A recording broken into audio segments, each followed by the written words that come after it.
Cet épisode du balado La santé au-delà des mots vous est offert par Distribution DUP.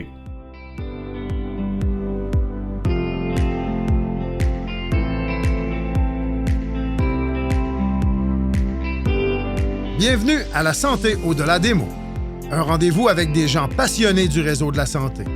Jean-Pierre Gagné, lui-même médecin, vous fera partager sa passion pour le domaine et vous fera découvrir une foule d'invités et d'acteurs clés du réseau. Voici votre animateur, le docteur Jean-Pierre Gagné. Bonne écoute. Je reçois M. Jacques Aubin, le semeur d'espoir. À la fin des années 2000, Jacques pesait plus de 190 kilos et a alors décidé de se prendre en main. Il a réussi, avec effort et détermination, à perdre plus de 100 kilos. Coureur, coach contagieux et conférencier professionnel, Jacques a plus que transformé son corps, il a transformé sa vie. Il s'est également donné comme mission de changer la vie de milliers de personnes. Jacques a une vision claire de ce que sont l'obésité et les mauvaises habitudes de vie. Il connaît également les moyens pour y remédier. Je vous invite donc à la rencontre d'un homme déterminé qui est la preuve vivante que l'on peut faire de grandes choses si l'on prend conscience des enjeux et des efforts nécessaires pour y parvenir. Bonne écoute.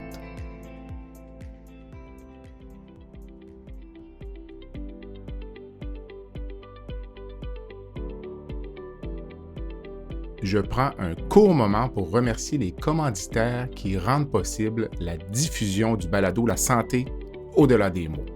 Groupe Conseil Beauchamp-Beaulieu Dessureau-Toupin, associé à la financière Banque nationale Gestion de patrimoine, Rempart Neurophysiologie, le groupe TIGE, Eurofin Environex et Go Mouton.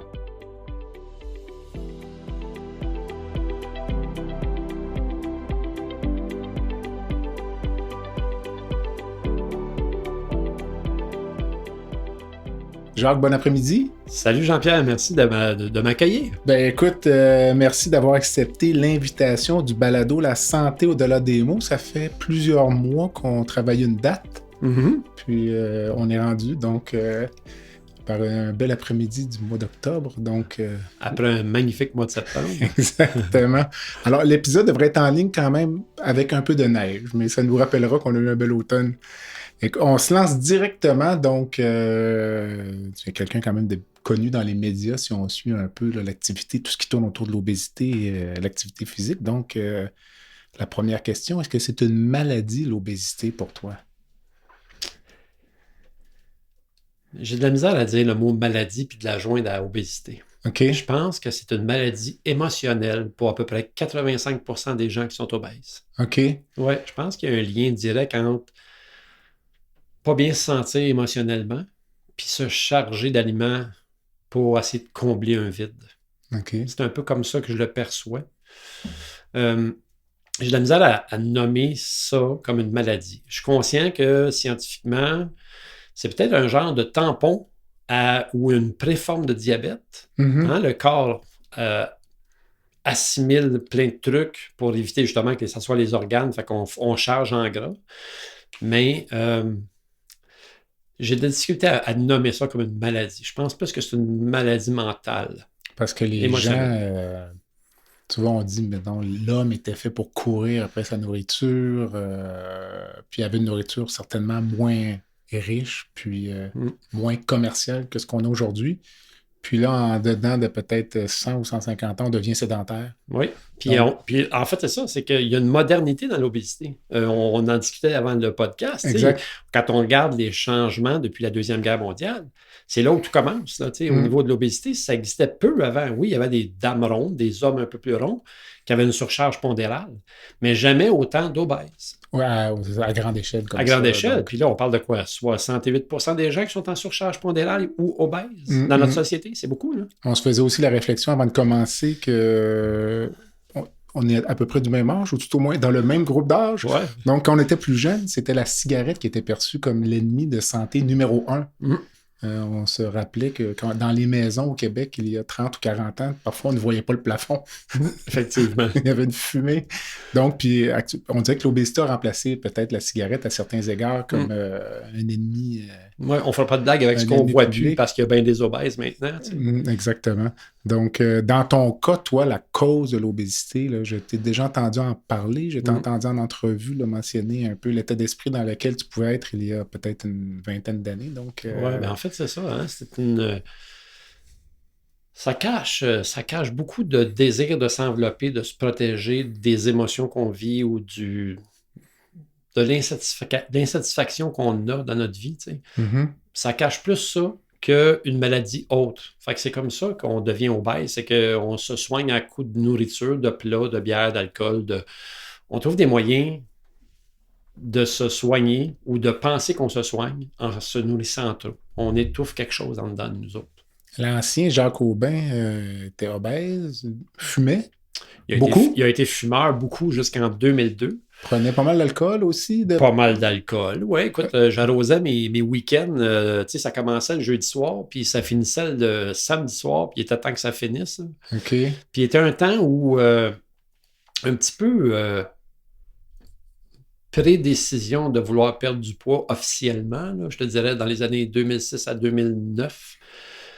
Ça commençait le mardi soir, là, 2-3 petites bières ou 2-3 petites pintes, mettons, là, juste comme pour étouffer la lourdeur de ma vie, étouffer cette anxiété-là qui était énorme en dedans de moi. Là. C'était pas comme la pause. Là.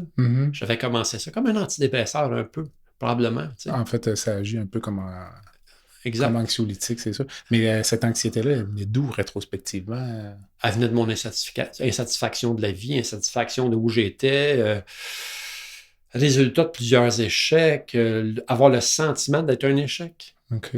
Ça venait de toutes ces choses-là. Puis de moments difficiles de mon enfance, tu sais. OK. Comme jeune enfant, comme jeune adolescent. Ouais. Étais-tu obèse à l'adolescence? Non, on m'appelait le pic. OK. J'étais monté sur un frame de chat à l'adolescence, ouais. OK. Écoute, jusqu'à 18 ans, 19 ans, là, je te dirais 18, 19, je pesais 146 pieds 2. Là, ça te donne une idée de l'ampleur de ma minceur. Tu étais sportif aussi, je J'étais pense. sportif, mais débutant comme fumeur là, à l'âge de 16 ans pour faire comme tout le monde. Là. OK. Ouais. Je veux dire, j'ai beaucoup d'admiration pour ce que tu as fait. Déjà, on va en reparler tout à l'heure, mais réussir à perdre du poids comme tu l'as fait, tu sais que c'est l'exception. Donc, parce que moi, je dis aux patients en clinique, sans les juger, parfois j'ai des patients dans ma clientèle qui sont obèses et sans juger ou porter de jugement sur leurs conditions, parfois ils ont besoin de perdre du poids pour que je puisse les amener à un traitement chirurgical. Puis parfois, les patients me parlent de perdre du poids, puis ont essayé 5, 10, 15, 20 régimes. Le taux de succès est en bas d'1%. Donc, le mensonge, c'est que c'est le mot régime. Okay. Le mot diète. Il est là le mensonge. Ça n'existe pas un régime puis une diète. C'est pas ça la bonne façon de faire. Okay. C'est d'être conscient que comme humain actuellement, on ne court pas après le prochain repas. Il est déjà dans le frigidaire. Ou à l'épicerie. Tu sais, je veux dire, on n'a pas besoin d'aller tuer quelque chose dans 6 jours pour manger. Fait qu'on mange encore comme si on avait peur d'en manquer dans 6 jours. C'est maintenant qu'on mange, puis dans 4 heures, on va manger, dans 5 heures, on va manger, puis on va manger pour souper. Fait que, il est là le mensonge. C'est pas d'être à la diète ou au régime qui est important, c'est d'être conscient de notre alimentation au moment présent, puis se dire, on n'est pas en danger, il va en avoir encore tantôt. OK. Ta vie avant 2009 environ, le changement, oui. Je pense. Qu'est-ce que tu faisais? Je veux dire, tu pesais 400 livres. Ouais, je pesais 415 livres. J'étais encore opérationnel. Tu travaillais? Oui, okay. Je travaillais. J'avais ma petite entreprise. J'étais dans le domaine des enseignes, du lettrage, de l'affichage numérique. Je faisais plein de trucs dans ce domaine-là. Puis, j'étais fonctionnel. Oui, je faisais mon travail. Non, d'un escabeau, je n'étais plus vraiment bon. À 415 livres d'un escabeau qui est marqué 225 dessus, tu ne prends pas de chance. Pour ne pas finir justement avec un médecin. Ça en prend 2, ouais, c'est 2 escabeaux. Oui, exact. J'ai été fonctionnel. Je te dirais qu'à la fin de la journée, là, vers 16 heures, j'étais fatigué. Je commence à être moins bon. Je t'ai même entendu raconter que tu te promenais, je me demande si c'est pas dans le Vieux-Québec, puis tu Effectivement. avais de la misère à suivre ta belle-mère, je pense. Ouais, ma belle-mère. Qui avait comme 40 ans de plus. Oui, exactement. Précisément 40 ans de plus. Hein? Marie-Jeanne est née un 17 septembre, 40 ans avant moi. Fait que c'est simple à compter. Là. Elle aurait aujourd'hui 100 ans. Okay. Elle aurait eu 100 ans le 17 septembre dernier. Et écoute, à l'âge bien sonné de 85 ans, j'avais de la misère à la suivre dans le Vieux-Québec. Je m'assoyais devant tous les portails où je pouvais parce que j'étais essoufflé de marcher, de monter une petite côte dans le Vieux. Là. Puis qu'est-ce qui fait qu'à un moment donné, tu as dit faut que ça change? C'est que tu penses que tu sentais que tu allais mourir? Ou... Ouais, ben en fait, je faisais déjà de la haute pression médicamentée. Mm-hmm. Les autres comment je te dirais ça, indices par rapport au glucose ou au sucre corporel puis au cholestérol étaient élevés. Okay. Mais pas encore en état d'alerte là, pour être médicamenté. Par contre, j'étais très bien médicamenté pour la haute pression, puis j'en faisais quand même malgré la médication. Fait que j'avais à cette époque-là des enfants qui avaient des rêves puis qui voulaient s'accomplir. Alexandra avait été acceptée au Collège Sainte-Anne à Montréal pour aller monter l'Everest à l'âge de 16 ans, jusqu'au camp de base. Marc-André avait ses rêves à lui. Il quittait la maison. Puis à un moment donné, j'ai réalisé que je perdais mes enfants dans ma vie. Puis qu'eux autres aussi étaient en train de perdre leur père. Puis à un moment donné, j'ai comme pris conscience de ce facteur-là que hey, je fais partie de l'équation, moi aussi. Je fais partie de cette famille-là. Je ne suis pas juste quelqu'un qui rapporte des sous, qui nourrit une famille, puis c'est tout. Je fais partie de l'amour de cette famille-là. Mm-hmm. Puis j'ai décidé à ce moment-là de dire, il faut que je fasse quelque chose. Et là, à un moment donné, Alexandra est invitée à faire le 5 km du marathon de Montréal, puis c'est là où il y a un déclenchement. J'entre dans le stade, puis là, je réalise qu'il y a plein de bonheur dans ça, dans la course à pied, puis que moi, je suis à côté de tout ça. OK. Puis j'ai ramené ça avec moi, puis j'ai fait une promesse cette année-là, en octobre, que je changerais ma vie. Octobre 2009. 31 octobre, à l'Halloween. OK. Ouais. Parce que je t'ai entendu parler d'un suicide volontaire dans ton état d'esprit dans les mois ou les années avant cette prise de décision-là. Mm-hmm. Il y a eu un moment dans ma vie où je pensais que le suicide, ça serait une solution. Je l'ai vraiment, franchement, regardé. Tu sais, quand tu regardes dans la forêt, derrière de chez vous, puis tu essaies de choisir un arbre, j'étais rendu là. Mais en même temps, ce que j'exprime quand je dis que c'est un suicide volontaire, l'obésité, c'est un suicide volontaire. C'est une forme... On s'empiffe d'aliments pour essayer de tuer quelque chose en dedans de nous autres, puis c'est finalement nous qu'on tue à coup de bouchée, à coup de nourriture, tu sais. Puis, il faut être obèse pour comprendre ce que j'explique là. Parce que c'est vraiment ça qui arrive. Tu sais, t'es étouffé dans ton corps. T'es pris au piège dans un corps que tu veux pas. Puis c'est ton comportement qui t'a emmené là. C'est pas la responsabilité des autres. Là. J'ai été victime de mes propres décisions. Là.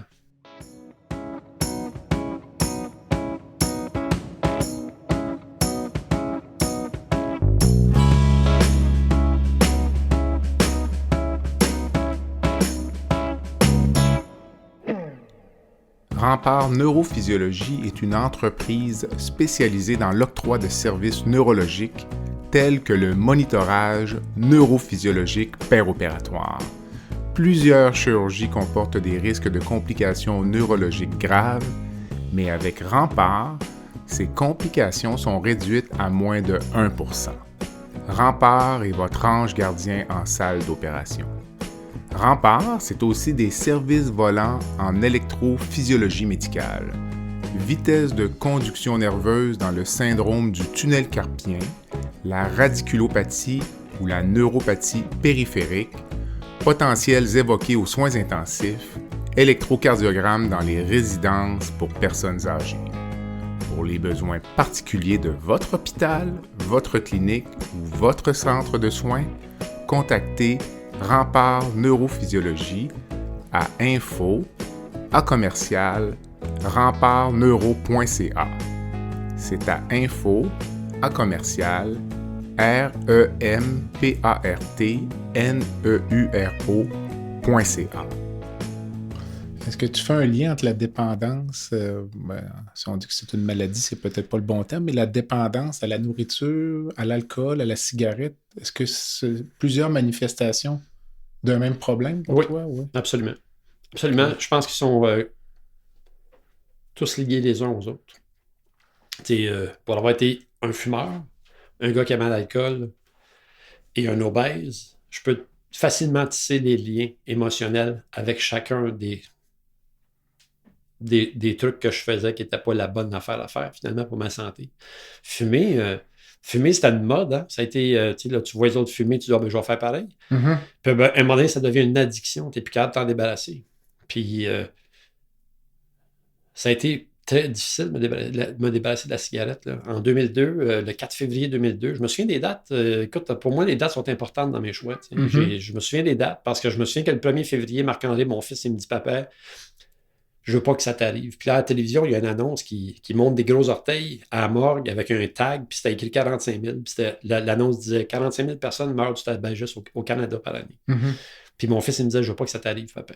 Puis j'ai essayé des multitudes de fois. J'ai essayé avec, je me souviens plus, du Ziban, ça se peut-tu? Un Oui, médicament effectivement. qui était quelque part un antidépresseur. Hein? Dont l'effet secondaire était de couper l'envie de fumer. Oui, bien, le deuxième effet secondaire était de te faire oublier tout ce que tu avais dans ton agenda. OK. Fait que moi, C'est j'en ai moins bon pour les j'en ai affaires. plus 2-3 jours, puis j'ai arrêté ça. OK. Et finalement, j'ai pris la décision le 4 février 2002 d'arrêter de fumer. 5 ans plus tard, je me réveillais encore la nuit en sueur parce que j'avais rêvé que j'avais fumé une cigarette dans la nuit. Donc, tu as arrêté de fumer avant ta décision de... Oui, de OK. perdre du poids, oui. Ça n'a pas dû aider ton poids, par contre. Écoute, j'étais sur une tangente de 5-10 livres que je prenais toutes les Par ans. Là. année. Tu sais, je veux dire, non, ça n'a sûrement pas aidé mon cas. En même temps, j'étais déjà obèse au moment où j'ai arrêté de fumer. Là. Je devais être dans les 350-360 livres. Ouais. OK. Et l'alcool dans tout ça? L'alcool était présente dans la trentaine, dans la quarantaine. Plus dans la quarantaine que dans la trentaine. Mais c'était social. C'était beaucoup social. Puis à un moment donné, c'est devenu moins social. C'est devenu plus une façon de m'étourdir, une façon de justement, comme je disais tantôt, là, de me libérer de le stress et l'anxiété. Puis c'était rendu trop d'alcool. OK. Et là, ben, quand j'ai perdu du poids, j'ai arrêté complètement l'alcool. Et j'ai repris plus tard. Mais tu sais, pas autant. Modérément. Modérément. Jusqu'à il y a 3 ans où j'ai dit, OK, c'est assez. J'ai tout le temps des douleurs abdominales quand je prenais de l'alcool. Le lendemain matin, je n'avais pas d'énergie pour aller courir. Puis c'était 2 bières. Là. Le sommeil aussi, des fois. Ouais, du sommeil turbulent. Puis là, tu te réveilles le lendemain, tu es encore un peu dans un genre de fog, un genre de brouillard. Même si c'était juste 2 bières. Puis il faut comprendre que le gars qui était capable de prendre 6 pintes à 415 livres, il était plus capable d'en prendre 2 à 190 livres. Mm-hmm. Tu sais, à un moment donné, il y a une équation, là. Il y a un volume qui permet de... Puis le foie, lui, il guérit à travers le temps, puis il est moins capable d'absorber l'alcool comme je l'absorbais autrefois. Tu sais, en rapetissant, j'imagine que mon corps, il était plus capable. Tous ces arrêts de mauvaises habitudes, que ce soit la nourriture, la cigarette, l'alcool, est-ce qu'il y a une pression sociale parfois pour rechuter, mais les gens ne veulent pas que tu rechutes, mais vont dire faire une exception, ou, laisse donc faire l'entraînement demain, puis viens donc manger avec nous, veux-tu une petite cigarette, Jacques? Est-ce qu'il y a ça un peu de... C'est pas une pression, c'est une inconscience sociale. OK. OK, parce que tu sais, m'a donné un exemple. Dans ma perte de poids, là, quand j'allais chez maman, là, elle me servait quand même la grosse foutue assiette de spaghettis que je mangeais quand j'étais gros. Puis c'était inconscient. Tu sais, elle nourrit son petit gars. Mm-hmm. Hein? Elle a peur qu'il en manque. Tu me suis? Mm-hmm. Il a fallu que je dise à mes parents, que je dise aux gens autour de moi, non, j'ai besoin d'une plus petite assiette, j'ai pas autant besoin de nourriture pour ma prochaine fois. Puis la cigarette, on m'a jamais achalé avec ça. Mais l'alcool, au début, oui, on m'a agacé avec ça. On me disait, oui, on veut qu'une bière. Tu sais. Mm-hmm. Puis c'est inconscient, tu sais. Les gens sont mis en face de quelque chose qu'ils sont prêts à faire eux-mêmes. Fait que là, ben, ils se disent, oh, on va essayer de le corrompre un peu. Tu sais. Mm-hmm. Mais c'est vraiment inconscient. Ils font pas ça pour te faire du mal, c'est inconscient. Aujourd'hui, après bientôt 14 ans, 31 octobre, donc Oui. Est-ce que le contrôle de l'alimentation, c'est encore un défi quotidien? Absolument pas. Ça l'a été au début. Je dirais dans les 4-5 premières années, j'avais tout le temps comme un petit peu cette peur de retourner en arrière. Inconsciente, puis consciente. C'était pas continuel. Puis à un moment donné, j'ai fait comme un gars, là, genre, t'es plus là. Tu manges plus pour les mêmes raisons, tu fais plus les mêmes affaires que tu faisais autrefois, t'es actif, t'es conférencier, je veux dire, moi, je pêche par l'action. Fait que je suis juste dans l'action, puis je fais attention à ce que je mange. Puis écoute, en vieillissant de plus en plus, hein, parce qu'on se rend compte en vieillissant qu'il y a des affaires qu'on digère moins bien qu'on digérait à 20 ans, là, on va dire, comme on dit, le rôti de porc avant de te coucher le soir avec la graisse de rôti, je pense que c'est pas mal fini, ça.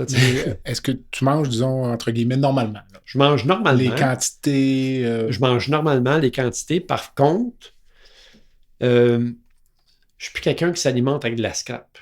Je vais me commander une pizza une fois de temps en temps, comme monsieur, madame, tout le monde, mais je suis conscient de mon alimentation. Je vais mettre des bons aliments dans mon assiette. Je vais choisir de la verdure, des légumes avant de choisir autre chose. Je vais vraiment choisir ce que je mange. Puis j'ai une conscience alimentaire dans le sens où il y a des aliments qui sont vides, là, on va se dire la vérité. Je veux dire, c'est sûr que si tu achètes des trucs qui ont déjà été fabriqués par un humain, transformés par un humain, c'est pas le bon choix. Moi, des fois en conférence ou en formation de nutrition, quand je suis dans les entreprises, on me dit, Jacques, j'aimerais ça que tu nous enseignes comment lire une étiquette sur un emballage. Puis je lui dis, si tu as besoin de lire une étiquette, c'est que tu n'es pas à la bonne place pour t'alimenter. S'il y a une étiquette, achète pas ça. Achète quelque chose qui n'en a pas. Tu veux une pomme de salade avec une étiquette? Okay. C'est là. Va-t'en vers ça. Puis c'est ça la vérité. La vérité, c'est qu'il faut s'alimenter sainement. Puis ce qui est sain, ben, d'habitude, ça pousse. Mais c'est plus de travail. C'est faux, ça. OK. C'est une culture fausse. Ça. On dit que c'est ça plus de nous travail. est vendu peut-être par les compagnies qui vendent du préfabriqué. Ben exactement. Ça nous est vendu par l'idée que préfab, c'est préfab, ça va plus vite. Mais est-ce qu'on met nos priorités aux bonnes places dans notre société? On passe notre vie à courir après de l'argent, à courir ici et là, mais on ne prend pas de temps pour se préparer des repas, ce qui va revenir toute notre vie 3 fois par jour, en général. Pourquoi on ne prend pas de temps pour faire ça? Je pense que c'est la source de la santé, habite là.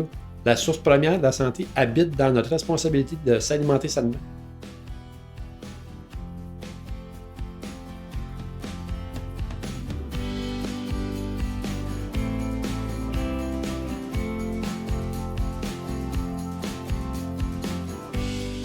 Distribution DUP, entreprise québécoise sur le marché de la pompe et du traitement depuis près de 30 ans, offre des produits de qualité, des conseils spécialisés et des solutions innovatrices aux professionnels de l'eau, en s'appuyant sur un service remarquable et l'expertise de son équipe. Nous sommes la référence pour l'accessibilité à une eau de qualité, source de vie, tout en protégeant la ressource pour nos familles et les générations à venir. Distribution DUP, eau source de vie.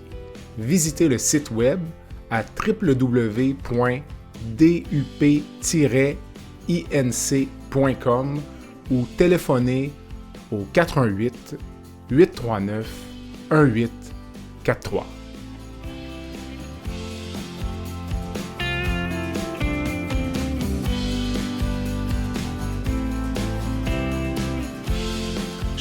J'écoutais une entrevue que tu as donnée il y a quelques temps, puis tu étais quand même assez dur avec les médecins, où tu disais que les médecins ne connaissent rien en nutrition, et je suis donc d'accord avec toi. Donc, tu suggérais même que peut-être plus les médecins de famille que les spécialistes, mais ils devraient prendre un cours de nutrition, peut-être même passer une bonne portion de leur formation à apprendre ou connaître la façon de s'alimenter. Donc, si tu m'expliquais un peu ça, là, donc... Ben, je me gêne pas. On est en territoire ami. Oui, c'est ça, exact. Mais puis je me cache pas de cette élocution-là. Je vais la répéter encore. Je pense pas que 4 heures de nutrition en médecine, dans la formation médicale d'un médecin, soit suffisant pour bien conseiller et diriger des gens en médecine familiale. Je pense que tous ces gens-là devraient trouver une façon ou s'associer avec un naturopathe, un nutritionniste, avoir une ouverture d'esprit vers d'autres sciences que la seule science médicale, médicale et pharmacologique qu'on connaît. Je ne pense pas que... Je ne pense pas que 4 heures de nutrition en médecine soit suffisant pour bien conseiller et diriger des gens en médecine familiale. Je pense que tous ces gens-là devraient trouver une façon ou s'associer avec un naturopathe, un nutritionniste, avoir une ouverture d'esprit vers d'autres sciences que la seule science médicale et pharmacologique qu'on connaît. Je ne pense pas que Je pense pas que des pilules comme telles, ça soit la solution. Je pense qu'il y a plein de gens qu'on pourrait guérir juste en changeant leurs alimentations, en les dirigeant de la bonne façon, en les guidant. Puis là, on est d'accord qu'il faut encore responsabiliser les gens pour ça. Il y en a un paquet qui ne veulent pas le faire. Est-ce que socialement, on est rendu à l'étape où il va falloir revenir à payer pour nos services médicaux? C'est un grand débat. Écoute, je suis pas certain que ça changerait nécessairement. Peut-être que ça va simplement encore démunir les gens qui sont déjà les plus démunis. Donc, parce que toi, quand tu parles d'éduquer ou de responsabilisation, lorsqu'on voit une certaine portion de notre clientèle, on voit que c'est vraiment parfois un problème d'éducation à la base. Là, les compagnies, la publicité est très bonne. À l'époque, ils réussissaient à convaincre les gens que c'était bon pour la santé de fumer. Là. Exact. C'est quand même incroyable. Oh, oui. Donc, d'ailleurs, les compagnies de cigarettes étaient toutes associées à des sports à l'époque. Là. Je pense que Matinée et Grévenet ont été des commanditaires pour des grands coureurs au Québec, que je nommerai pas, mais que oui, qui ont été des champions, là, autant olympiens ou autres. Tout à fait. Alors, ils étaient sur les voitures automobiles autrefois, ils étaient partout, les fabricants de tabac. Là. Mais j'aurais tendance à penser que l'aspect nutritionnel pour les médecins, je serais plus dans l'interdisciplinarité. Donc, il y a des spécialistes en nutrition, mais je pense que c'est plus la vision, unidirectionnelle, la médecine, effectivement, de donner des médicaments ou plutôt que d'orienter les gens vers des saines habitudes de vie. Mais est-ce que c'est le médecin qui doit faire ça? Peut-être pas de mon point de vue, mais certainement qu'il soit associé à quelqu'un qui va offrir. Moi, je pense que oui. Parce que le médecin, il a une certaine notoriété. Dans notre échelle sociale, on regarde le médecin, puis dans notre tête de citoyen, on le voit déjà sur un piédestal.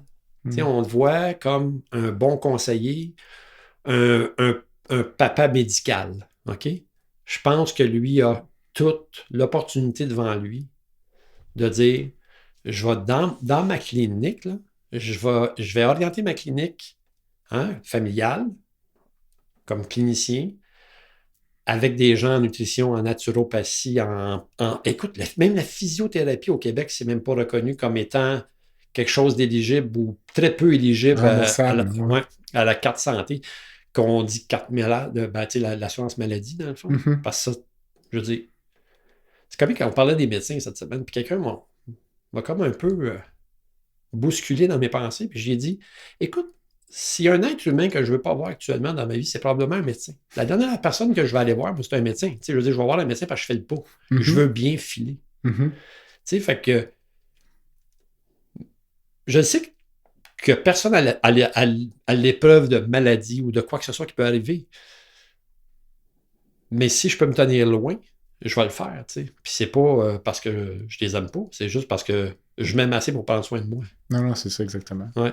Dis-moi, l'indice de masse corporelle comme pour le diagnostic de l'obésité ou comme marqueur, est-ce que pour toi c'est quelque chose d'important? Parce que c'est remis en question dans le moment, là, un peu. Là, en fait, c'est remis dans la science. En fait, c'est remis en question dans la science. Je pense que ça peut être remis en question dans la science quand on parle d'un athlète de 200 livres qui est top shape, qui n'a pas de masse grasse, que tu le vois là, physiquement, mais parce qu'il mesure, mettons, 5 pieds 11, qui pèse 200 livres, son IMC est à 30. On sait que l'IMC à 30, c'est le début de l'obésité. Tu regardes le gars, il est cut, il est solide, je veux dire, c'est un athlète. Là. Fait que moi, c'est là où je fais comme... L'IMC est un peu un marqueur, une référence qui n'est pas aussi bonne quand on arrive à ces places-là. Mais quand on est en surcharge pondérale et obèse, qu'on n'est pas actif, je pense que c'est un bon marqueur. Je te dis pas que c'est parfait, mais je pense que c'est un bon marqueur qui dit, écoute, ton IMC est à 42. Je pense que là, tu as un souci. Tout à fait. Mais je t'écoutais dire aussi, même à un certain moment donné, même que d'accepter d'avoir 10 ou 15 livres en trop, il faut se débarrasser de ces livres-là. Est-ce que ça peut paraître extrême un peu, disons?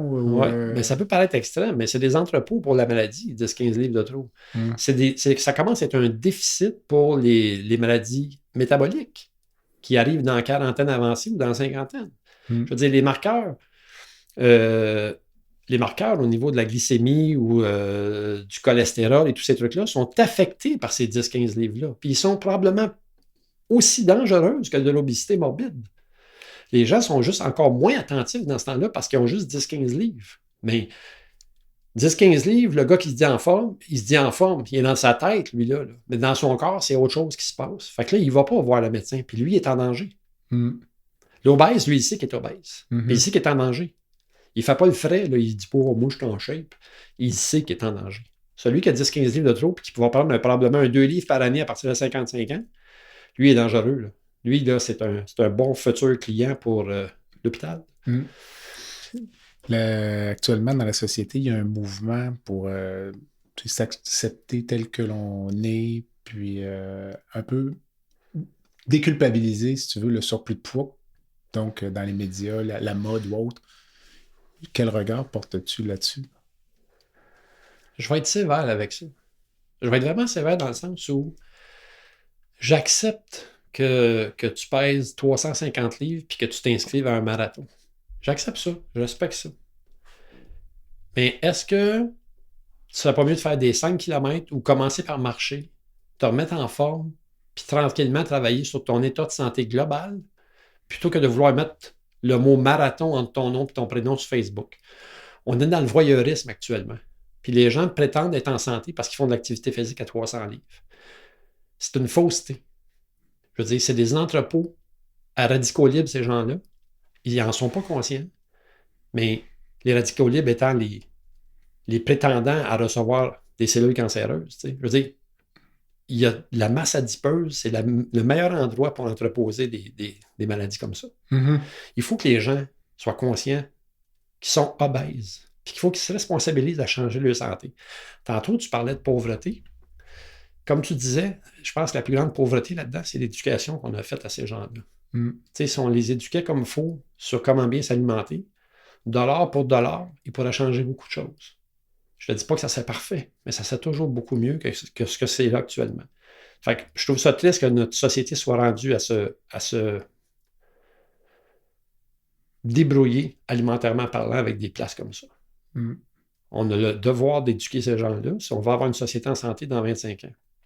Comme on a le devoir aussi de regarder les milliards qu'on dépense en pseudo-santé, c'est-à-dire en maladie dans nos hôpitaux. 54 milliards l'année passée. Dans ces eaux-là. Hein. Qui était 38 en 2016. On est rendu à 54.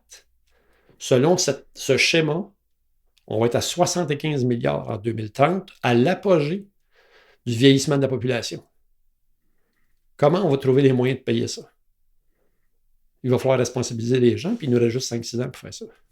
Parce qu'il va arriver un jour où ils vont dire on n'a plus les moyens. On n'a clairement plus les moyens. Je ne pense pas qu'on peut s'ajuster sur un horizon de 10 ans, moi. Ouais. Ça me paraît impossible. Là, mais si on commençait maintenant par des petites choses, des infrastructures sportives, les enfants dans les écoles, leur donner un petit peu plus d'encadrement sportif. On parle de TDAH dans les écoles, puis d'enfants qui dérangent. On ne les fait pas bouger. On ne leur donne rien. Ils rentrent, sont excités le matin, sont déposés sur un banc d'école, puis là, ils viennent surexcités. Ils ont hâte qu'il se passe quelque chose. Leur corps a été fabriqué pour bouger. C'est pas pour rien comme... Tu sais, je veux dire, il faut que ça bouge, ces jeunes-là. On n'a plus d'infrastructures pour ça. On n'associe plus nos écoles à des vraies infrastructures sportives.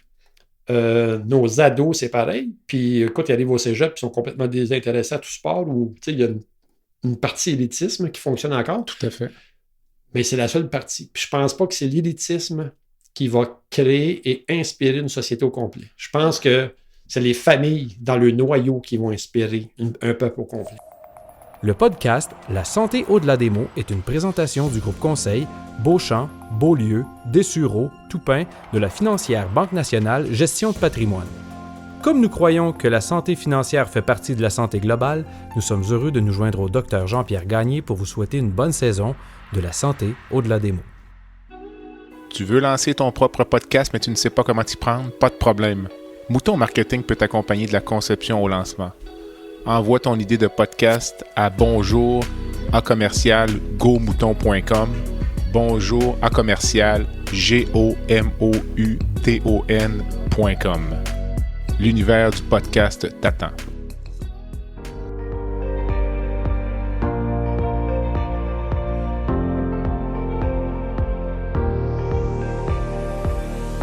Vous avez des commentaires ou un sujet à nous proposer ou même faire partie de nos invités, visitez le site web de notre balado à www.baladosanté.ca ou sur notre page Facebook de la santé au-delà des mots.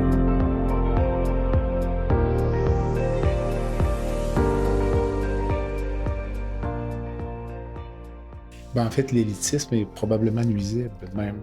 Oui. Parce que ça décourage les moins bons. Mm-hmm. L'élitisme est probablement nuisible même pour les athlètes d'élite.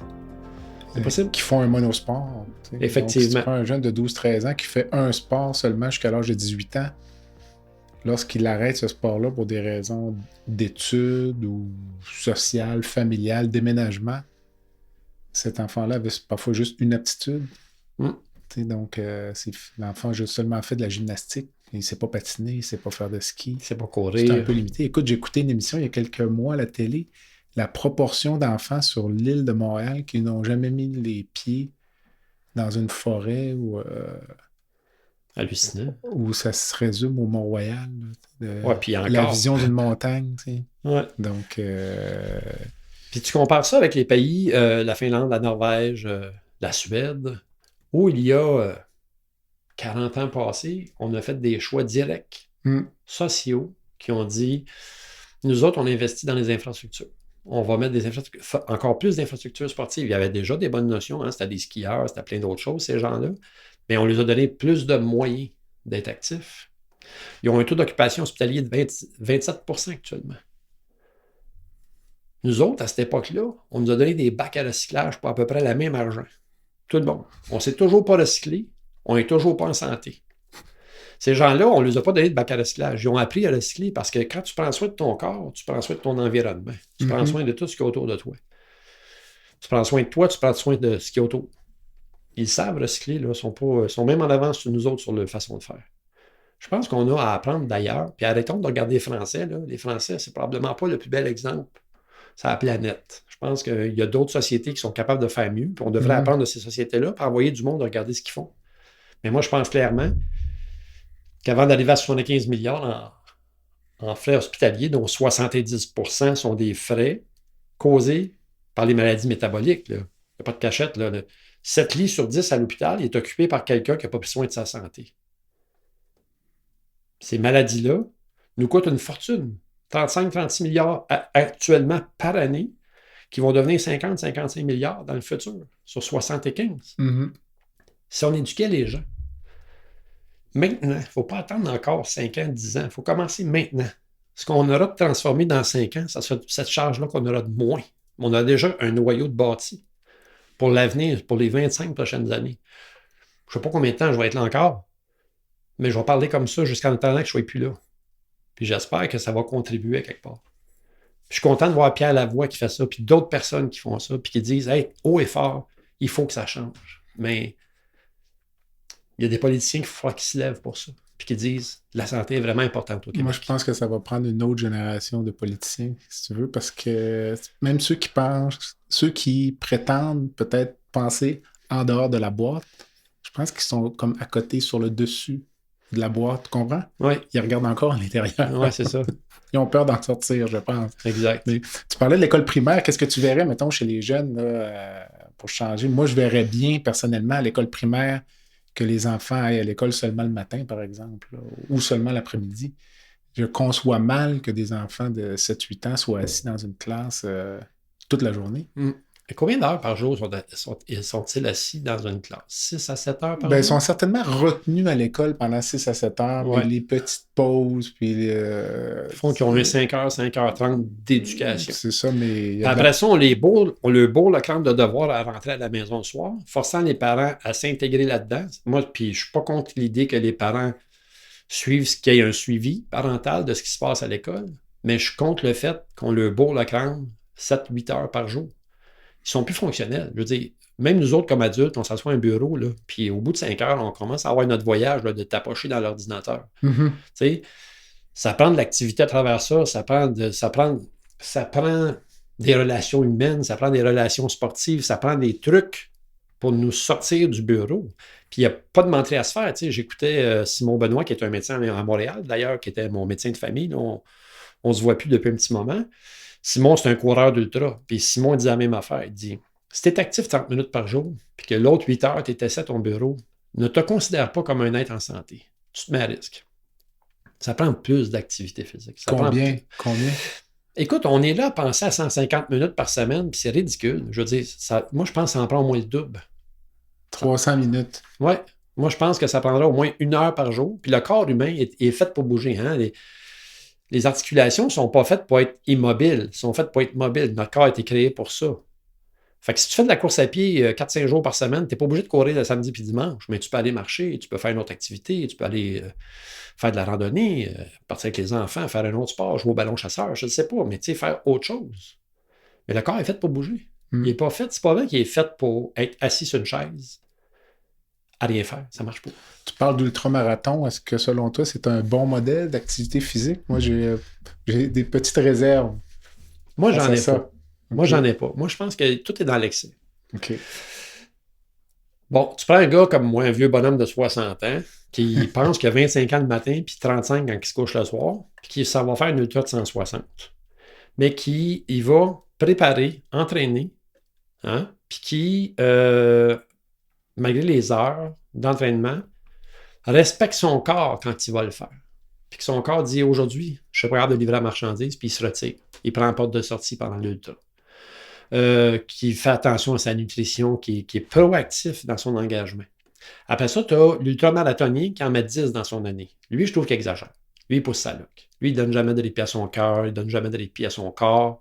Il va finir par avoir des fractures de stress, il va avoir de l'inflammation, il va développer. Tu sais, en activité physique, on développe aussi du cortisol, hein? Des zones inflammatoires, puis à un moment donné, ça prend du repos. Si ton corps te fait mal, repose-le avant d'y en donner.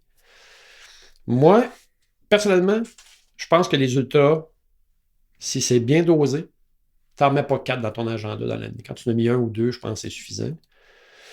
Puis là, je ne parle pas d'ultra de 400 km. Là. Je parle d'ultra entre 50 et 160. Au-delà de ça, je pense que des fois, on essaie de... Ça, c'est un autre facteur, un peu comme l'obésité, où on dit que c'est pas grave d'être gros, je suis sportif pareil. Ben, je trouve que je peux faire bien des ultras. Je trouve que c'est très encore dans le voyeurisme, dans le Facebook de ce monde. Là, je suis dans le show-off.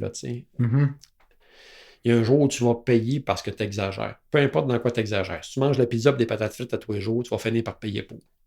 Si tu fais des ultras toutes les fins de semaine, ça se peut que tu finisses par payer pour. Parce que tu dis on est fait pour bouger, mais je pense pas qu'on soit fait pour courir 160 km. Puis c'est remis en question un peu par le corps médical. C'est remis en question par certains grands athlètes, dont Pierre Lavoie notamment, là, qui remet en question un peu. Puis il y a même des études, si tu veux, sur l'atteinte cardiaque liée là, à l'entraînement intense. Parce que quand tu dis, mettons, faire un ultra une fois par année, mais on s'entend qu'il y a un volume d'entraînement pour t'amener là. Donc, Le corps humain, l'ensemble du corps humain est fabriqué de muscles, de tissus qui sont capables d'être en mouvement. Là, il y a, tu sais, Pierre Lavoie, il a perdu 2-3 de ses chums là, qui sont morts à 60 ans d'une crise de cœur, tu sais, parce que, bon, ils ont, je sais pas, moi, ils ont fait trop de vélo, trop de course à pied, peu importe. On en connaît tous des gens sportifs qui s'éteignent parce qu'il y a quelque chose à un moment donné. Peut-être, puis on ne connaît pas les sciences médicales par rapport à chacun de ces individus-là, mais il y avait une malformation cardiaque. On ne connaît pas le dossier. C'est sûr, on ne connaît pas les dossiers individuels. Je ne veux pas remettre en question que bouger, c'est la santé. Je ne peux pas remettre ça en question. Est-ce que faire un ultra, c'est malsain? Je pense pas que ça soit malsain. Je pense que ça devient malsain, effectivement, quand on est dans l'abus de la chose. Il y a une certaine forme de dépendance à l'activité physique, par contre. Les endorphines. Je te raconte une histoire. Là. J'avais un patient, ça fait longtemps, là, qui est un coureur d'ultramarathon. Mais moi, je l'ignore. Là, alors, j'opère le patient, je le revois après en clinique externe. Le gars est en forme, là, tu sais. Puis je l'examine, il va bien, la cicatrice, tout est beau. Puis écoute, le gars il me dit, je me sens tellement mal, tu sais. Puis là, moi, je suis inquiet, tu sais, chirurgien. Là, il me dit, faites-vous de la fièvre? Avez-vous mal au ventre? Est-ce que vos intestins fonctionnent, tu sais? Puis là, je le questionne, j'examine. Il n'y a rien. Puis je me sens mal. Là, je suis là, écoute, puis finalement, je jase un peu. Qu'est-ce que vous faites comme travail? Puis faites-vous du sport? Tout ça? Puis oui, je fais du sport. Puis je cours des ultramarathons. OK. Puis là, j'ai dit, avez-vous recommencé à courir? Il dit non, pas encore. J'ai dit, parfait. Écoute, je lui ai littéralement dit, sortez d'ici, allez courir un marathon, revenez me voir s'il y a quelque chose. Oui, bien c'est ça. Mais en fait, oui, quand on bouge, on a envie de bouger. Ça, c'est clair. Tu sais, est-ce que c'est une drogue? Possiblement. J'aime le fait que mon corps désire bouger. Je ne sais pas, ça apporte un bien-être qui est pas mal plus grand que de rester assis dans le salon à regarder Netflix. Mais as-tu remplacé la dépendance que tu pouvais avoir à la nourriture ou à l'alcool ou à la cigarette par la dépendance au sport? Plus maintenant. Au début, j'ai eu ce sentiment-là que je patchais les Ce trous. qui était correct Oh aussi, oui, je exactement. pense. Ça a sauvé ta vie. Là, mais plus maintenant. Maintenant, je fais par désir d'être en santé. Tu sais, c'est un privilège de pouvoir, à 60 ans, faire ce que je fais. Tu sais, je me sens tellement vivant. Puis je mens pas quand je dis que je me sens à 25 ans le matin. Là. Je me lève pas avec les doigts ankylosés, moi, puis les chevilles qui me font mal. Là. Je me lève.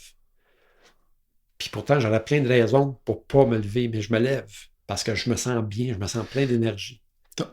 Mais actuellement, toi, tu as réussi à te construire une vie où, tu me corrigeras, mais tu peux mettre l'activité physique au centre de tes journées. Mais tu commences tes journées par l'activité physique, mais c'est probablement le bloc du casse-tête que tu places en premier dans ta journée. Est-ce que je me trompe?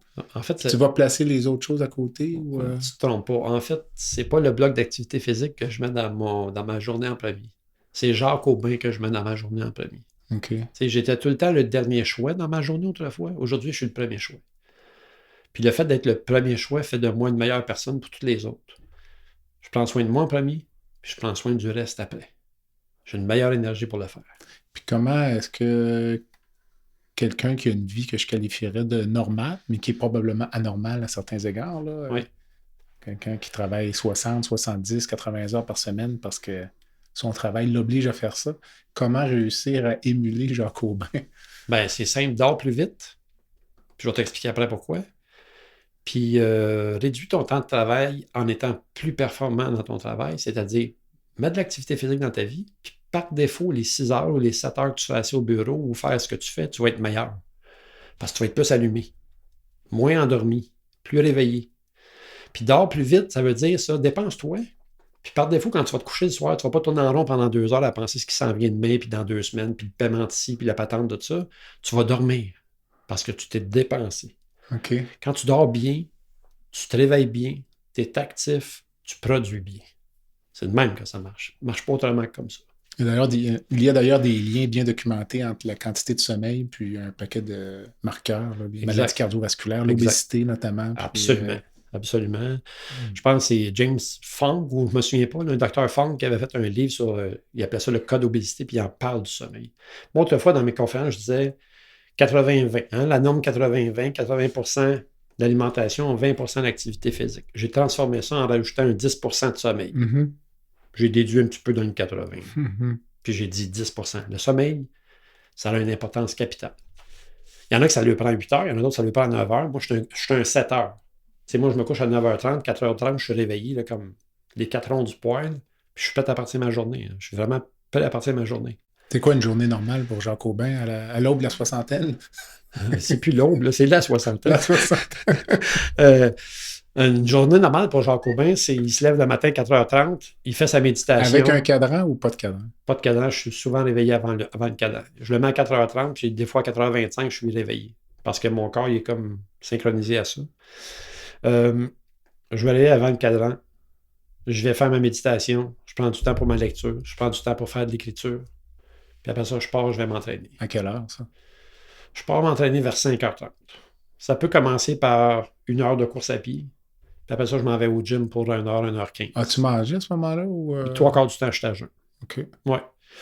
Je suis à jeun parce que il y a des matins où je peux avoir faim. Là, je vais grignoter un petit quelque chose, là, un demi-fruit ou quelque chose, des dattes ou peu importe. Là, je vais mettre un petit peu d'énergie dans le corps, mais sans plus. C'est très rare que je vais manger. Je pars à jeun, je vais faire mes trucs. Café? Pas de café. OK. Je suis rendu au décaféiné. Là. Je suis de même, moi, je fais des tests, des expériences sur mon corps. Puis OK. Je me souviens des matins caféinés, là, j'arrive au gym, j'étais primé, là, tu sais. Puis là, ça fait pout. Puis après ça, tu fais le pas bien pour le restant de la journée, tu as des petits brûlements d'estomac, puis là, tu dis, caféine, je vais essayer sans caféine, tu sais. Ou sinon, là, je vais reprendre un deuxième café. Oui, c'est ça, exactement. Mais là, je suis sans caféine depuis plusieurs mois. Puis ça va très bien. J'aime le goût du café, mais c'est plus nécessaire. Là. OK. J'ai mon énergie est Donc, là. l'entraînement le matin, 2 heures, 2 heures et demie, finalement. 2 heures et demie avec la douche. Là. Puis après ça, je commence ma journée. Puis ma journée, elle se passe soit entre les conférences, soit entre le programme que j'ai en entreprise, soit dans mes événements de course à pied.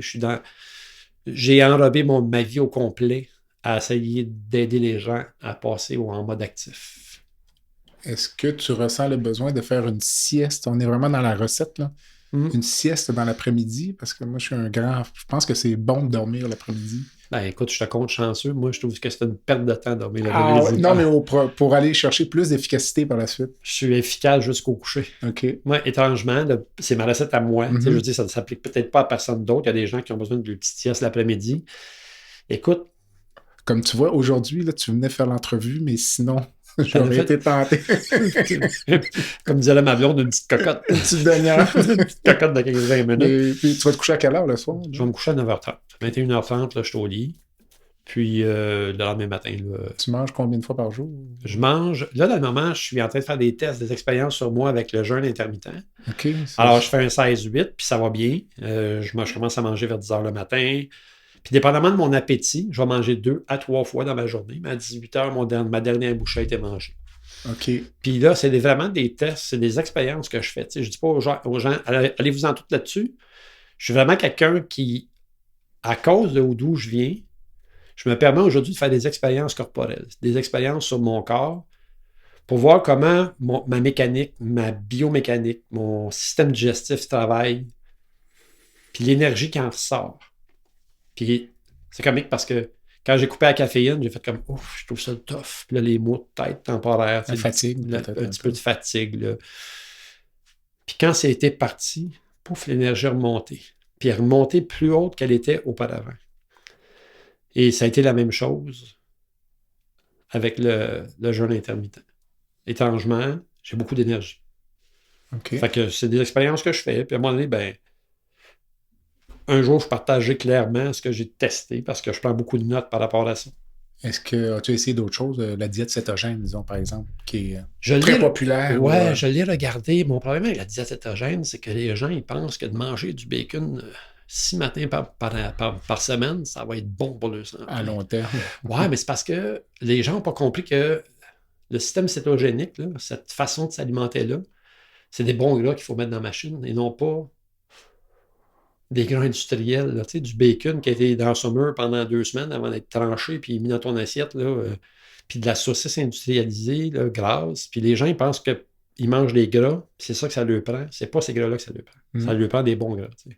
Les sucres, tout ce qui est sucre fabriqué, dessert, tout ça. Hey, j'en ai mangé cette semaine. OK. J'en ai mangé, c'était à mon anniversaire. Okay. Puis ma blonde en a fait comme 3-4 parties. Là, fait que, écoute, j'en ai mangé. Est-ce que j'en mange souvent? La réponse, c'est non. C'est clair que ça a un indice sur mon inflammation corporelle. Si je mange une bonne croustade aux pommes qui a été sucrée solide, là, industrielle ou peu importe, là, j'ai les jointures qui me font mal le lendemain. Je le sens immédiatement, c'est automatique. Fait que quelqu'un qui va me dire « Ah, moi, j'ai pas de trouble avec le sucre », ça viendra, mon grand. Continue à en manger. Mais le sucre, je fais attention particulièrement à ça. J'aime mieux des sucres fonctionnels. Je vais manger des petits fruits, je vais manger des trucs, comme je te disais tantôt, des dattes qui vont me fournir une énergie, un sucre qui va être géré autrement dans mon corps que clairement des sucres blancs ou de la cassonade ou des trucs comme ça. Okay. Je fais attention à avec quoi je me sucre le bec.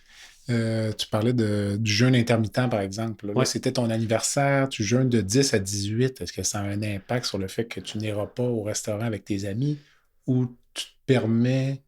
Non, je me permets... Certains écarts. Je me permets certains écarts. Tu sais, je veux dire, tu n'auras pas 60 ans 22 fois dans ta vie. Je me permets certains écarts. Puis, tu sais, mettons, tu m'invites, tu dis « Hey, Jean-Pierre, Jacques, je t'invite à souper à la maison avec ta blonde, parfait, je vais manger ce qu'il va y avoir dans mon assiette. » Tu ne refuseras pas l'invitation parce que le souper est à 20h. Ben, non, mais je ne refusais pas l'invitation parce que tu me sers des pâtes. Mais dans mon quotidien, des pâtes, je n'en mange pas. OK. Il y a des trucs que je mange, que je ne mets plus dans mon alimentation parce que je vois clairement un effet corporel néfaste ou négatif quand je mange tel ou tel truc, puis ça n'a pas rien à voir avec une allergie. Ça a plus rapport avec comment je me sens après avoir mangé ça. Cette semaine, C'était ma fête. Samedi, des petits fromages, un petit bout de baguette. Mais le lendemain, tout le système respiratoire, il était bourré de mucus, puis j'étais Tu te bloqué. sentais pas bien. Exact. Quelque chose que j'ai jamais d'habitude. Mais juste quand je mange ces trucs-là, je retombe là-dedans. Les douleurs abdominales persistantes au niveau des intestins. Fait que, tu sais, c'est mon cas à moi. Ça veut pas dire que ça s'applique à tout le monde. Mais d'après moi, il y a une piste pour bien d'autres mondes là-dedans. Tu sais, je ne dois pas être le seul et l'unique qui vit ces trucs-là. Mais il faut pour ça encore s'arrêter d'en manger, pour en manger puis comprendre que ça existe. Ça prend beaucoup d'essais-erreurs, j'imagine. Exact. C'est de là où je te parle de mes expériences. Tout à fait, écoute. C'est un sujet d'expérimentation vivant. Exact. Tous les efforts que tu fais là, dans ton esprit, l'objectif ultime, c'est de vivre plus vieux ou simplement d'être en santé le plus longtemps possible? Parce qu'on le sait qu'on va vivre vieux quand même dans la grande majorité des cas, donc... Puis j'aurais une question corollaire après qui serait que je vais la garder, je vais attendre ta réponse. Garde-la en stock, celle-là. Celle que tu me poses là, est-ce que je veux vivre plus vieux? Honnêtement, si demain matin je suis rappelé, je t'ai changé d'une ligne majeure au ciel, m'en va direct au ciel, puis c'est correct. Je ne suis pas en colère avec la vie puis la mort. Je suis ouvert à ça, ça va arriver un jour. Okay. De n'importe quelle façon. Je me souhaite la plus douce possible. Mais l'objectif, pourquoi je fais ça, je pense que c'est encore le même. Je veux, moi, rester en santé, mais être aussi... Je veux que ma bouche puis mes pas s'en aillent dans la même direction. Je veux pas être le gars qui dans les conférences puis en formation auprès des gens, qui dit un truc puis qui vit autrement. Je veux être l'exemple actif de ce que je propage. Ma santé s'en porte mieux. Fait que c'est sûr que quelque part, oui, je risque de vivre plus vieux et en santé, sans médication, le plus longtemps possible. Tu sais, moi, je regarde mon papa qui est mort il y a 2 ans. Papa il est parti, quand j'ai lu son rapport, là, il y a un nom pour ça, mais les reins ont arrêté de fonctionner à cause de la surmédication. Tu sais, je me souviens plus c'est quoi le nom, c'est-tu de la... Néphrotoxicité, peut-être? Néphrotoxicité, c'est exactement ça. Tu sais, je vois encore le rapport médical. Tu sais, puis... Tu sais, papa, il urinait par ses jambes. Là, tu sais. Il y avait des plaies corporelles après les mollets, après les tibias, qui étaient... c'était épeurant. Là, tu te dis, c'est comme ça que je veux finir. Puis comment je vais finir, j'en sais rien. Mais il y a une affaire qui est sûre, c'est que j'essaie d'éloigner cette version-là de la fin, d'une certaine façon. J'aimerais ça avoir une belle petite fin le fun. Là. Tu sais, tu te couches le soir, tu ne te réveilles pas le lendemain, c'est le fun, ça.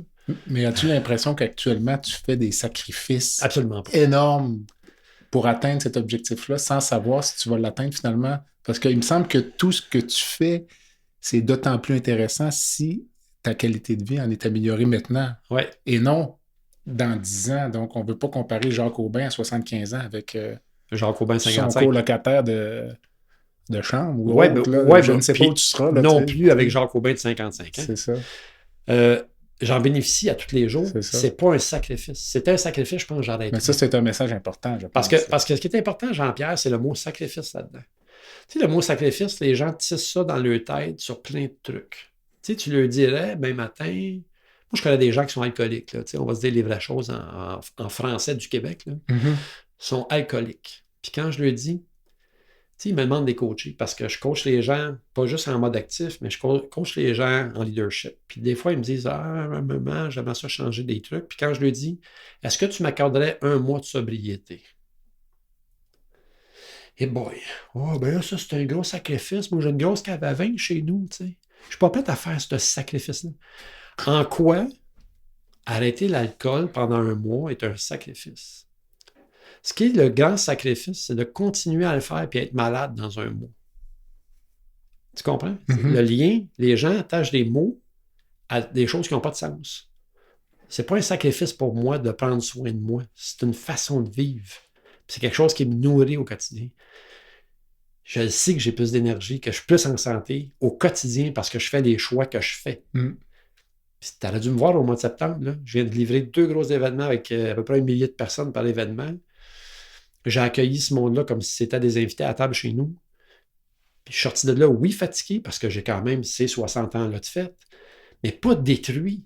Puis je veux dire, on était à 1 semaine de cet événement-là, le dernier. Là. Puis je suis en face de toi, j'ai-tu l'air de quelqu'un qui manque d'énergie? Non. Ben, c'est ça.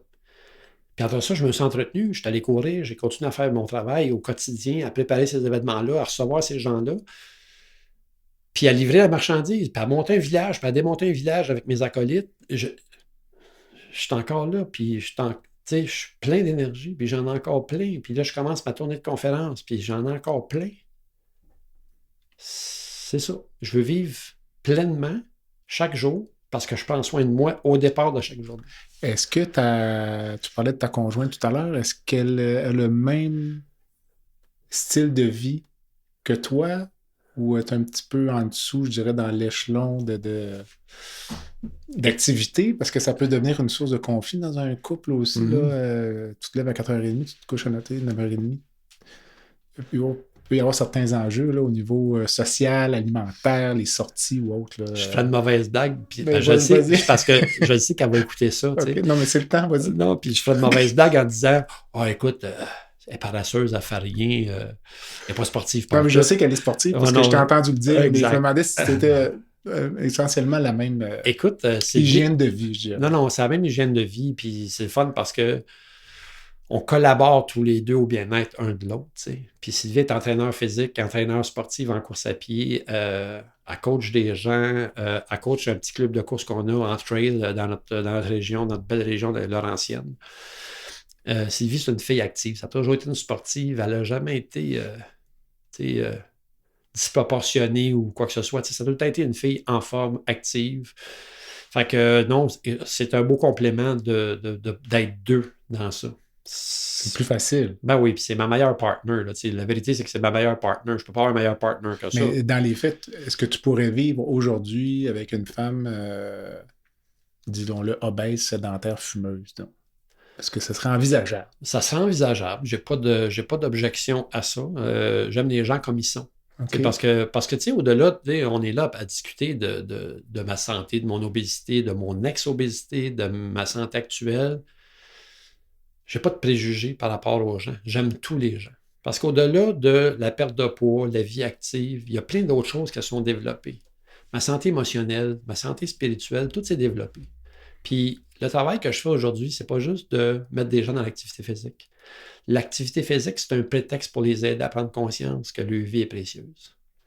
C'est un prétexte pour qu'ils soignent les autres malaises qu'ils ont dedans d'eux. Tu ne deviens pas obèse ou inactif dans bien des cas pour des raisons qui n'existent pas. Ça existe. Des quotidiens trop chargés, du manque d'amour d'eux-mêmes qui vient souvent d'ailleurs. Il y a plein de raisons pour que les gens s'en aillent dans cette direction-là. Fait qu'au-delà de faire de l'activité physique, l'activité physique, c'est un prétexte pour les emmener vers autre chose. Prendre conscience de leur vie, d'être conscient de leur privilège d'être en santé. C'est pour ça que je fais ça. Fait qu'est-ce que je prendrais une femme d'un autre format, fumeuse, mais tu sais, je suis tellement... Disons le penchant féminin de ce que tu pouvais être autrefois. Au début des années 2000. Ouais, tu sais, ça me dérangeait pas. Je suis pas fermé à ça. Sauf que je suis tellement dans l'énergie que je suis que cette personne-là, elle dirait, il m'énerve. Elle ne pourrait pas suivre. Elle ne pourrait pas suivre, elle dirait, non, il m'énerve. Ou bien je change ou je m'en vais. Tu sais, parce que je ne changeais pas mon alimentation pour m'adapter à elle. Il va falloir qu'elle s'adapte à ce que je fais comme vie. Tu sais. Je reviens à la question que j'avais gardée tout à l'heure. Oui. Mais tu y as répondu un petit peu. Là. Si malheureusement le destin t'amenait vers moi comme médecin, je t'annonce, M. Aubin, vous avez un cancer du pancréas ou quoi que ce soit, là. Est-ce que tu aurais comme un sentiment de frustration de dire, j'ai fait ça pour rien, là, non. Tu y as répondu un peu, mais... Ce que bien des gens ne savent pas, là, il y a bien des affaires que le monde ne savent pas. T'sais. Je t'atteins d'une maladie neurodégénérative. Tu m'as vu descendre les escaliers tantôt. Ben, je me demandais si tu n'avais pas un peu de douleur au genou, en fait. Non, en fait, c'est une maladie neurodégénérative. J'ai une perte de perception. Cette maladie-là est apparue en 2013. Donc, j'avais mon corps duquel je me suis débarrassé, puis je suis revenu dans un corps que je ne voulais pas plus. C'est-à-dire qu'un corps qui peut être défaillant de temps en temps. C'est une maladie qui détruit ma myéline. Quand j'ai une attaque virale, mon corps, mon système immunitaire attaque fortement mon corps, puis il détruit ma myéline. Fait que je perds l'utilisation de mes membres. J'ai un affaissement facial comme un AVC. J'ai plus d'utilisation, mes jambes et mes bras ne fonctionnent plus du tout. Puis quand j'ai une certaine fatigue, ben là, on voit encore, parfois c'est perceptible, des fois ça ne l'est pas, mais on voit encore des petites choses que j'ai Comme aujourd'hui, Comme disons, aujourd'hui. par Là, je suis comme un petit peu fatigué, c'est normal, je sors d'un gros mois. Mais là, tu sais, bon, mais ça ne m'empêche pas d'aller courir. Ok. Sauf que au niveau de mon équilibre, tu vas voir tantôt quand je vais me relever de cette entrevue-là, tu vas remarquer que ça prend un certain temps de me stabiliser. J'ai une maladie neurodégénérative. Quand on m'a donné ça, ça a été un coup de fouet. Le diagnostic a été un coup de fouet. Ça a été difficile à accepter. Puis aujourd'hui, je pense que tu pourrais m'annoncer n'importe quoi que ça ne me dérangerait pas. Parce que même si j'ai 1 million d'affaires encore à livrer, à faire, puis à contribuer pour servir ce monde-là dans lequel on vit, je pense qu'on a besoin de gens comme moi. Je ne serais pas déçu de la vie que j'ai vécue et de ce que j'ai accompli jusqu'à aujourd'hui. Je vais me retirer, puis je vais partir en douceur, puis dans toute la dignité possible. Mm-hmm. Et j'ai pas peur de ça. Je vous donne rendez-vous la semaine prochaine pour la 2e partie de mon entrevue avec M. Jacques Aubin, le semeur d'espoir. Voilà ce qui complète le balado de cette semaine. Merci d'avoir été à l'écoute et le Dr Jean-Pierre Gagné vous donne rendez-vous la semaine prochaine pour un autre épisode, La santé au-delà des mots.